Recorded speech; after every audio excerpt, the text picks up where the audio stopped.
What's up, Taiwan? I'm Eric Gao, bringing you the news here on TaiwanPlus. We start off in northern Taiwan, where prosecutors are investigating a Chinese man who illegally entered Taiwan on a speedboat. Some reports say he's claiming to be politically persecuted and is seeking freedom here. Now, Louise Watt is live for us in Taipei with the latest. Louise, what do we know so far? The question on official minds is, does this man really want to flee to freedom? Or is it a case of China testing Taiwan's coastal defenses? What we do know is that the man, who's 60 years old, was in a Chinese registered speedboat. And he entered the Danshui River estuary.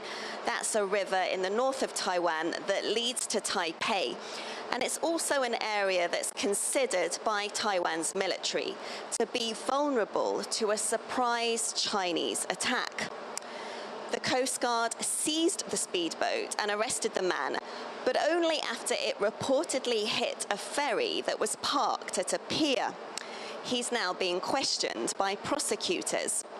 Some reports have said that the man has claimed that he is politically persecuted in China. But Guan Biling, who's the head of the government agency that oversees the Coast Guard, she revealed today that he previously served as a captain in the Chinese Navy. And she says she's also suspicious of him because he was, in her words, quite refined and well presented, suggesting he wasn't someone who was fleeing for his life. She also said that in the past year or so, there have been 18 similar cases of Chinese boats approaching Taiwan, although most of those were around islands closer to the Chinese coast. So she says this case could have been China testing Taiwan's defenses and its ability to spot small vessels. Louise, some people have criticized the Coast Guard for not stopping the Chinese boat before it got close to land. What can you tell us about that?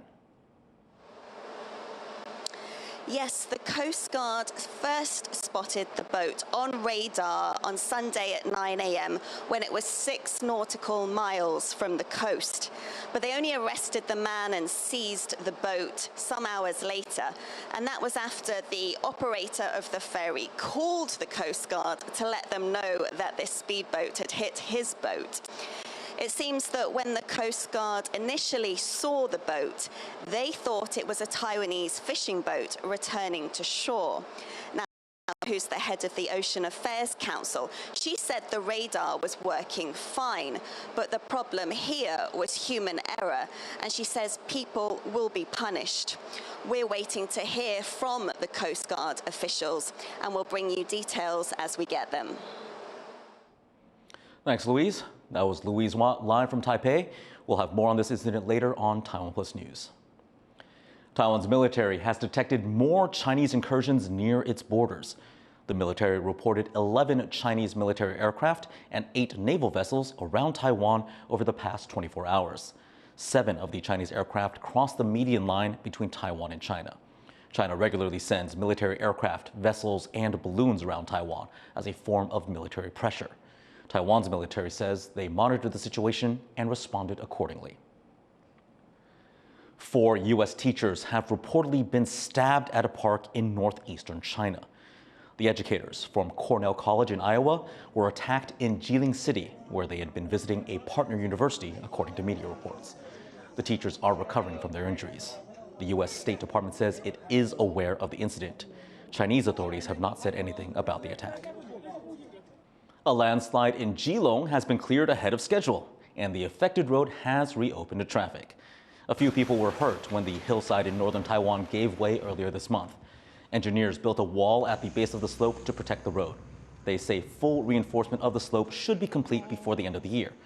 An automated system may be installed later to monitor the slope. Business owners in earthquake-hit Hualien are breathing a sigh of relief as tourists returned in droves for the Dragon Boat Festival long weekend. Bryn Thomas has the details. It's back to business as usual in Hualien. The Dragon Boat Festival long weekend was the first public holiday since eastern Taiwan was hit by a magnitude 7.2 earthquake back in April. The local tourism industry took a major blow, but visitors have finally returned. Popular local eateries were jam-packed, and Hualien's business owners say things are looking up.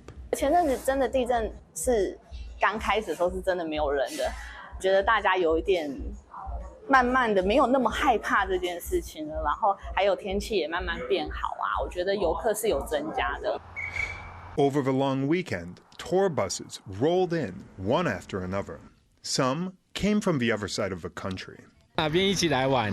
从彰化，我们是2部游览车。大概多少人来玩？2车嘛，2车84个。那这边的感觉怎么样？很漂亮，看着天气很好，真的漂亮。Many tourists have been flocking to Hualien's most photo-friendly spots, like this coffee shop, decorated like a fairy tale cottage. The county's tourism officials say visitor numbers have bounced back. 有一些外地的游客目前有一点回流的状况，就包含我们整个外地的数量在比例上都有一点提升，比之前在4月、5月地震过后的状况有明显提升了2到3倍这样子。Since April's earthquake, Hualien residents have been trying to rebuild. The central government has poured millions into rebuilding infrastructure and boosting tourism. But if Dragon Boat Festival weekend was any indication, Hualien's tourism sector could be on its way to a full recovery. Ryan Wu, Wesley Lewis, and Bryn Thomas for TaiwanPlus. And as we just heard, the April earthquake caused significant damage to the Hualien region and to its economy, but power supply to the area was hardly affected. Simply put, the grid held up. John Van Trieste reports.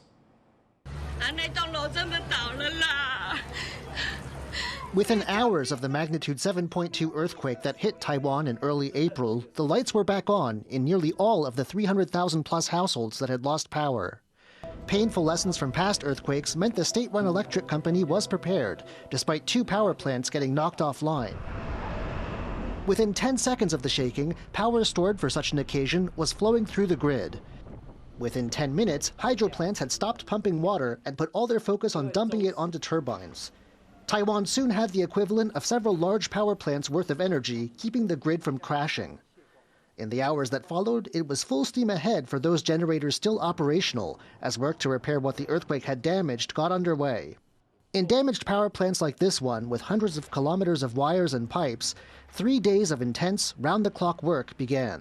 我们为了要抢修可能会在安全的这个温度范围，我们几乎大概在40几度就开始要进去看损伤的位置在哪里，在看到之后它的确切位置，然后我们开始拟定这个计划。可是，在锅炉里面，它空间很狭小，大概管排跟管排之间最小的大概只有20公分。The grid was lucky in several ways.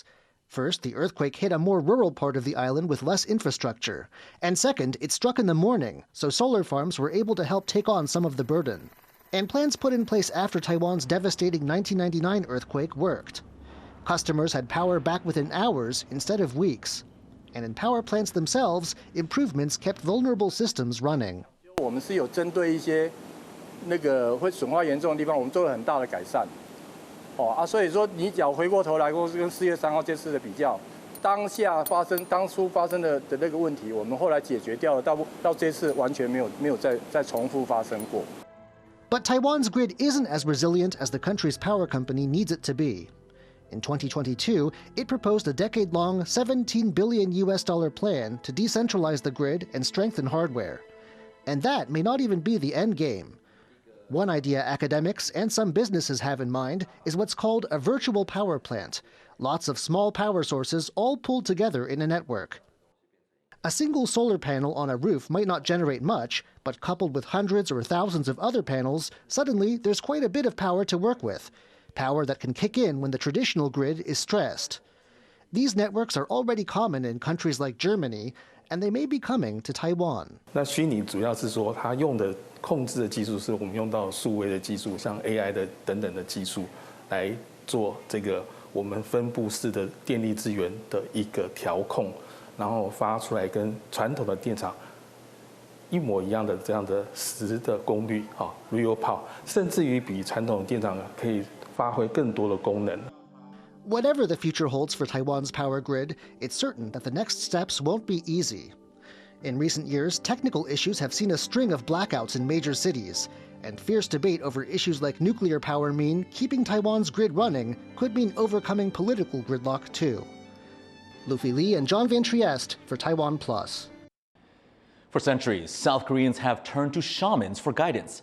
But in recent decades, this practice has been stigmatized.